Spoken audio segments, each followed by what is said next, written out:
Bom dia, um feliz dia. Vamos aí meditar na palavra de Deus. Hoje, quinta-feira, dia 7 de dezembro. Vamos aí mergulhar aí novamente na palavra de Deus. Bom, nós estamos estudando durante toda essa semana aí, sobre o discurso de Paulo, título da lição: A missão em favor dos não alcançados. E nós estamos nos concentrando essa semana no discurso de Paulo lá em Atenas, né? E hoje a lição pede para a gente ler e meditar nos textos que estão lá em Atos 17, 24 e 34. Nós vimos ontem que Jesus, né, estava testemunhando de Jesus para aquele povo, né? Falou para eles lá de um Criador que existia, que fez todas as coisas, fez o mundo, tudo que existe, não é isso? Que era o Senhor do céu e da terra, né? Que deu a vida, né, por cada um de nós, né? Deu vida, deu respiração, deu tudo que e tudo mais para cada um de nós, e que amava a cada um deles, assim como ama a cada um de nós, e está bem perto de nós, basta que nós o busquemos, não é isso? E ele continua esse testemunho a partir de Atos 17, 24, 34, e agora ele fala sobre a ressurreição de Jesus, né? E a esperança que ele oferece a todos, a cada um de nós, não é isso? É interessante notar que Paulo citou alguns escritores daquela cultura que tendo escrito algo bastante próximo da verdade bíblica, deram a Paulo uma abertura para levar os seus ouvintes mais adiante. Ou seja, ele usou sua familiaridade com as crenças deles para buscar um terreno comum, apenas para depois ir além desse terreno, não é isso? Sem dúvida, ao buscar alcançar os outros, ter familiaridade com o que eles acreditam e buscar os pontos em comum pode ser um método poderoso de alcançar as pessoas. Foi isso que Paulo utilizou para alcançar aquelas pessoas lá de Atenas, aquelas pessoas, aquele povo que era idólatra, né?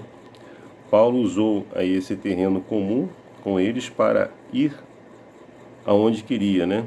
Falou ali sobre, como nós falamos, sobre a ressurreição de Jesus e a esperança que ele oferecia para cada um de nós, para todos.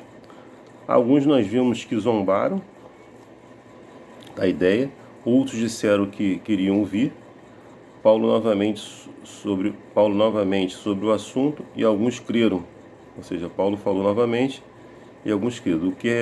O que é fundamental nessa história relatada na palavra de Deus para os nossos propósitos é que todos eles ouviram, se cumpriu o propósito. E essa era a esperança também de Paulo desde o início. Sabemos que algumas pessoas rejeitarão o Evangelho, mas devemos fazer todo o possível para garantir que antes de rejeitar, entendam o que estão rejeitando.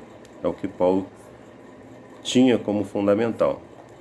Paulo, por meio de seu método de trabalhar entre os atenienses e de seu uso estratégico do que ele havia estudado e aprendido deles, assegurou que ouvintes com mente aberta, ou seja, assegurou que os ouvintes estivessem com mente aberta, que existe aí um Deus que eles não conheciam, mas que os havia criado. Esse Deus amava e queria ser conhecido por cada um deles. Ele tinha sido misericordioso com eles, apesar de sua ignorância. E Deus, como nós vimos no próprio discurso de Paulo, ele perdoa aí o nosso tempo de ignorância, ou seja, quando nós não conhecemos a verdade ainda. Mas o dia do juízo, ele fala sobre esse dia do juízo, chegaria.